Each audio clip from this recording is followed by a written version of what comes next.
الحمد لله رب العالمين والصلاة والسلام على سيد المرسلين وعلى آله وصحبه أجمعين أما بعد قال الله تبارك وتعالى في القرآن المجيد والفرقان الحميد أعوذ بالله من الشيطان الرجيم بسم الله الرحمن الرحيم لقد كان لكم في رسول الله أسوة حسنة۔ درس کے اندر سیرت النبی صلی اللہ علیہ وسلم کے تعلق سے باتیں چل رہی ہیں۔ کل کے درس میں اس بات کا تذکرہ کیا گیا کہ جب حضرت عمر فاروق رضی اللہ تعالی عنہ نے اسلام کو قبول کیا تو مکہ کے اندر کس طریقے کی تبدیلیاں آئیں۔ حضرت عمر فاروق رضی اللہ تعالی عنہ نے جب اسلام قبول کیا تو تبدیلیاں دو طرح کی آئیں۔ ایک تو مکہ کے ماحول میں تبدیلی ہو گئی، جس طریقے سے پہلے کفار قریش مسلمانوں پر ظلم کرتے تھے اس سے کہیں باز آنے لگے اور کھل کر مسلمانوں کو نہیں ستاتے تھے۔ دوسرے یہ کہ مسلمانوں کے اندر تبدیلیاں آئیں۔ مسلمان کس طریقے سے پہلے رہتے تھے اور حضرت عمر فاروق رضی اللہ تعالی عنہ کے اسلام لانے کے بعد کس طریقے سے رہنے لگے اس میں بھی تبدیلیاں آئیں۔ حضرت ابن عباس رضی اللہ تعالی عنہ روایت کرتے ہیں کہ میں نے حضرت عمر فاروق رضی اللہ تعالی عنہ سے پوچھا کہ اے عمر فاروق، آپ کا لقب فاروق کیسے پڑا؟ تو حضرت عمر فاروق رضی اللہ تعالی عنہ نے بیان کیا کہ ایک دن میں نے نبی اکرم صلی اللہ علیہ وسلم سے سوال کیا کہ اے اللہ کے نبی، کیا ہم سچ پر ہیں یا جھوٹ پر ہیں؟ چاہے کہ ہماری موت آئے یا پھر ہم زندہ رہیں۔ اللہ کے نبی صلی اللہ علیہ وسلم نے کہا کہ ہم سچ پر ہیں، ہم حق پر ہیں۔ تو حضرت عمر فاروق رضی اللہ تعالی عنہ نے کہا کہ جب ہم حق پر ہیں، سچ پر ہیں، سچی بات کر رہے ہیں، جو بھی کر رہے ہیں اللہ کی رضا کے لیے کر رہے ہیں، ہم غلط کام نہیں کر رہے ہیں، تو ہم چھپ کر کیوں رہتے ہیں؟ اللہ کی عبادت ہم چھپ کر کیوں کرتے ہیں؟ ہم گھروں پر کیوں چھپے رہتے ہیں؟ اس کے بعد دو صف بنا کر کے نکلے۔ ایک صف میں حضرت حمزہ رضی اللہ تعالی عنہ اور دوسری صف میں حضرت عمر فاروق رضی اللہ تعالی عنہ، دو صف بنا کر کے دار ارقم کے گھر سے نکلے اور وہاں سے پیدل چلتے ہوئے حرم تک گئے، مسجد حرم تک وہاں تک گئے اور کفار قریش دیکھ رہے تھے۔ کہتے ہیں حضرت عمر فاروق رضی اللہ تعالی عنہ کہتے ہیں کہ اس سے پہلے جتنی تکلیف کفار قریش کو ہوئی تھی اس سے پہلے کبھی نہیں ہوئی تھی۔ یہ دیکھ کر کے کہ بتائیے جو مسلمان ابھی گھر میں چھپ کر کے رہتے تھے، ہم سے باتیں نہیں کر سکتے تھے، ہم سے بتا نہیں سکتے کہ ہم مسلمان ہو گئے ہیں، آج سب بندی کر کے دار ارقم سے نکل کر کے مسجد حرام میں تشریف لے جا رہے ہیں، ان کو بہت زیادہ تکلیف ہوئی۔ اسی طریقے سے ابن مسعود رضی اللہ تعالی عنہ بیان کرتے ہیں کہ جب حضرت عمر فاروق رضی اللہ تعالی عنہ اسلام نہیں لائے تھے اس سے پہلے ہم نماز خانہ کعبہ کے اطراف میں نہیں پڑھ سکتے تھے، کعبہ کے سامنے ہم نماز نہیں پڑھتے تھے۔ نبی اکرم صلی اللہ علیہ وسلم جا کر کے نماز پڑھتے تھے، ان کو لوگ ستاتے تھے، کبھی اونٹ کی اجڑی رکھ دی جاتی، کبھی پتھر سے مارا جاتا، اس طریقے سے کبھی گلے میں پھندا کس دیا جاتا، لیکن اور جو مسلمان تھے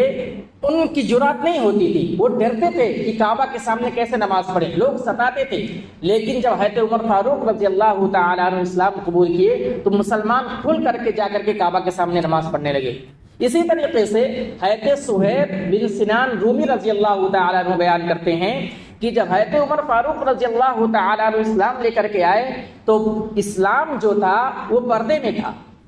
لیکن جب حضرت عمر فاروق رضی اللہ تعالی عنہ اسلام قبول کر کے آئے تو باہر آ گیا۔ وہ اس طریقے سے کہ پہلے جب لوگ اسلام کرتے تھے، مسلمان اسلام میں داخل ہوتے تھے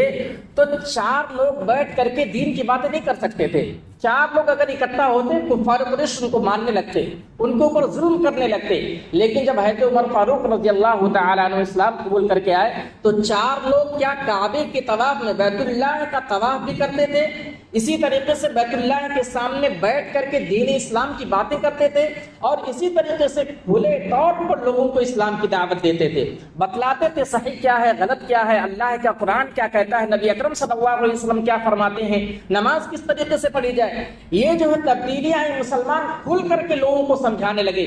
بیت اللہ میں بیٹھنے لگے، وہاں پر نماز پڑھنے لگے، اسی طریقے سے آپس میں بیٹھ کر کے دین کی باتیں بھی کر سکتے تھے۔ اور اسی طریقے سے یہ بھی آیا کہ جب حضرت عمر فاروق رضی اللہ تعالیٰ عنہ اسلام قبول نہیں کیے تھے، اس سے پہلے مسلمانوں کو ستایا جاتا، ان کے اوپر ظلم کیا جاتا، تو مسلمان خاموش رہتے تھے، بولتے نہیں تھے، جو بھی آتا ظلم کر کے چلا جاتا، مار کر کے چلا جاتا، لیکن مسلمان خاموشی اختیار کرتے تھے۔ لیکن جب حضرت عمر فاروق رضی اللہ تعالیٰ عنہ نے اسلام قبول کیا تو اگر کوئی ظالم یعنی اگر کوئی کفار مسلمانوں کو ستاتا، ظلم کرنے کی کوشش کرتا تو یہ لوگ انتقام لیتے، اس سے بدلہ لیتے تھے۔ یہ طاقت آ گئی تھی، یہ تبدیلی آ گئی تھی، خاموش نہیں بیٹھتے تھے، وہ بھی انتقام لیتے تھے، وہ بھی بدلہ لیتے تھے، اگر وہ مارتا تھا وہ بھی مارتے تھے، اتنی طاقت اور اتنی جرأت آ گئی تھی۔ اور اسی طریقے سے ابن مسعود رضی اللہ تعالیٰ عنہ بیان کرتے ہیں کہ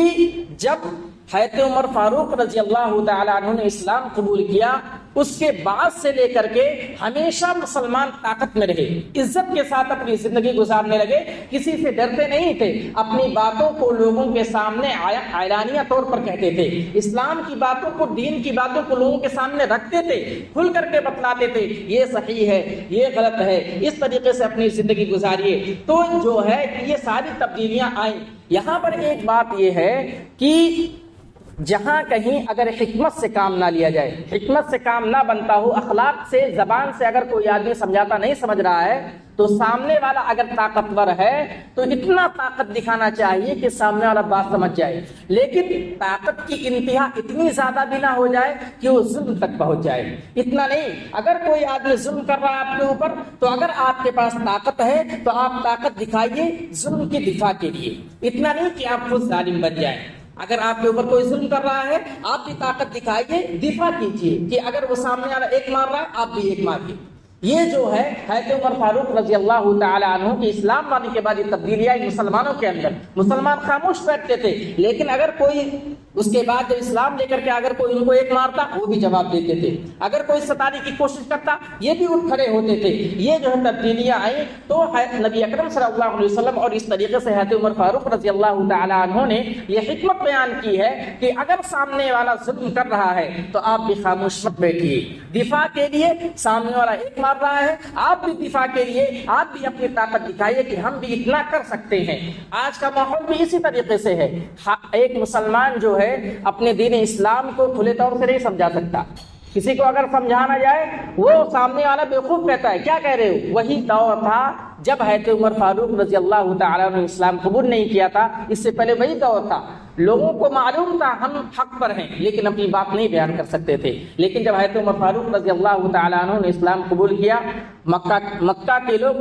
شفقت رہ گئے، جس طریقے سے اسلام میں تبدیلی آ گئی، لوگ نماز باقاعدہ پڑھنے لگے، بیت اللہ کا طواف کرنے لگے، ایک ساتھ بیٹھ کر کے قرآن پڑھنے لگے، ایک ساتھ دین کی باتیں ہونے لگی، لوگوں کو سمجھایا جانے لگا، تو اسلام کو بہت زیادہ تقویت حاصل ہوئی اور اس کے بعد بہت سارے لوگوں نے اسلام قبول کیا، اسلام کو بہت زیادہ تقویت حاصل ہوئی، بہت سارے لوگوں نے اسلام میں داخل ہوئے، نبی اکرم صلی اللہ علیہ وسلم کی تائید کرنے لگے۔ رب العالمین سے دعا ہے کہ اللہ رب العالمین تو ہمیں دین اسلام کی حفاظت کرنے کی توفیق عطا فرما۔ اے اللہ رب العالمین ہمیں اپنے دین کے بارے میں لوگوں کے تئیں، لوگوں کے دل میں دین کے بارے میں بتلانے کی توفیق عطا فرما۔ ہمارا دین کیا ہے، حق ہے، سچ ہے، دین میں کیا چیزیں بتلائی گئی ہیں، ان تمام چیزوں کو لوگوں کے سامنے بیان کرنے کی توفیق عطا فرما۔ اے اللہ رب العالمین تو ہمیں دین اسلام کے مطابق زندگی گزارنے کی توفیق عطا فرما۔ اسی طریقے سے جب تک اس دنیا کے اندر رکھ، ایمان و اسلام کی حالت میں رکھ، جب ہمارا خاتمہ ہو ایمان کی حالت میں ہو۔ آمین۔ وآخر دعوانا الحمدللہ رب العالمین۔ السلام علیکم ورحمۃ اللہ وبرکاتہ۔